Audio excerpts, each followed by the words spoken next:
hydrogen bomb explode. As those mushrooms appear, you'll be sipping your beer. Zooming in with a Zoomer lens, watching while the whole world ends. It's worth every penny to tune in and see. Who wins the Emmy at the ruins of the Academy? Watch World War III on pay TV before your television melts away. Before your television melts away. Welcome to an air shaft. Today we're going to have to talk about a lot of things that have been happening in the bunker. We have had electrical problems like crazy. Our power units, they're just not doing it anymore. We have to do something about it. I'm sorry if this recording is going to be dark. We're running on backup. So when I broadcast this, you guys are just going to have to work with me. So we're running on backup power. The engineers are telling me our fuel cells are just not putting it out anymore, and it's old technology, so it's not shocking. It's amazing that it's lasted this long. So we have to find an alternative energy source. I've been looking, I've done research. I think we're going to go with wood gasifiers. Any batteries that we can find, any more of those. Just the old way of doing things. And we'll have to run our generators on wood gasifiers. We found plenty of generators, plenty of spare parts.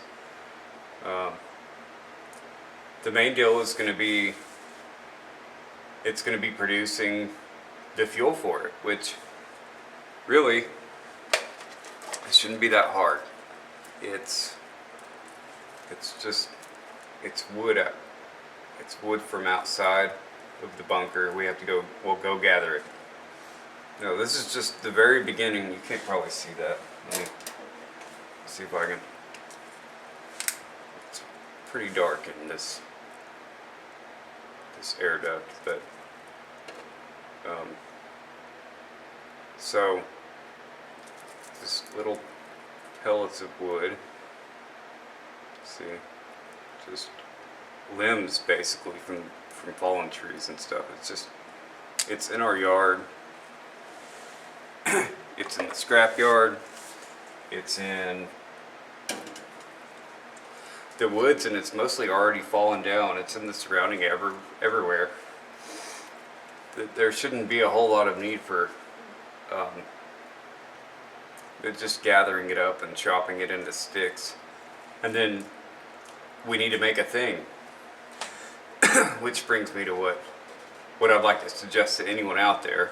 Now, I understand that we've had like a lot of luck in that we found a bunker that had alternative power this whole time. Everyone else maybe not. So I want to show you how to do that. We can produce the fuel. We can make a machine that runs on batteries or human power.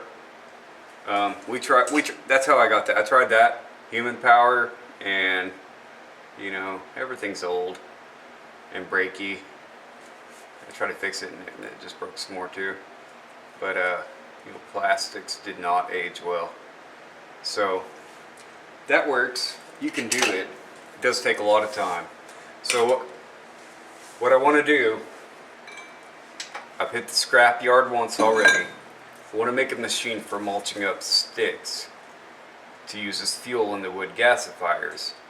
I want to do a video that shows you also how you can make something very similar, so you can very quickly make your own pellet fuel from basically forest junk, wherever you're at. I mean, where isn't limbs laying everywhere? So we have some scrap steel that we found. Engineers brought me this.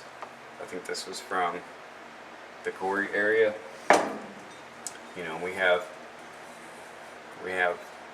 junk to make these machines out of. The guys never run out of welding equipment. You can see this. They find these everywhere, and they get old. You probably can't see it. They get old and they get these white things. So like one of these old ones, you can burn it down and then you can fight it the whole time. But if you can find just enough of them, you can really get a project done, even with the old stuff. It seems like once upon a time people were pretty competent in welding. We use batteries. You can set batteries up and weld. May do a video on that too. You guys might not know about that. But yeah, we've got to upgrade our energy, and I think that's the ticket: wood gasifiers and old generators that we go through and fix up, and we make something to produce a lot of fuel. Eventually, maybe we'll make something to produce a lot of fuel and produce our gas at one time and then store the gas to run the generators on. So we're not constantly producing fuel on demand. That would be a cool upgrade we could do, just to keep more time out of the environment.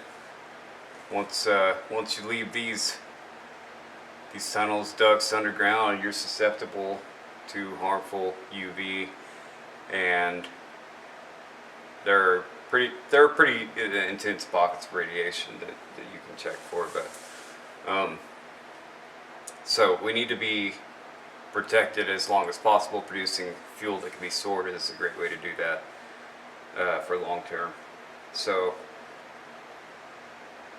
next couple broadcasts should be really just going out and seeing what we can find, finding things to use, bringing them back to the workshop, and then making useful products for our own well-being. And then hopefully you can learn how to do that too. And it shouldn't be that hard. It may take some time to find what we need, but it shouldn't be that hard. I think anybody can probably do it. If you made it this far, you can, surely. But yeah, if you can hear the air flowing, it's pretty intense. But that's nothing. It's hot down there. It's hot and humid, and we're not getting our support systems are just not putting out like they should be, and it could be a lot better.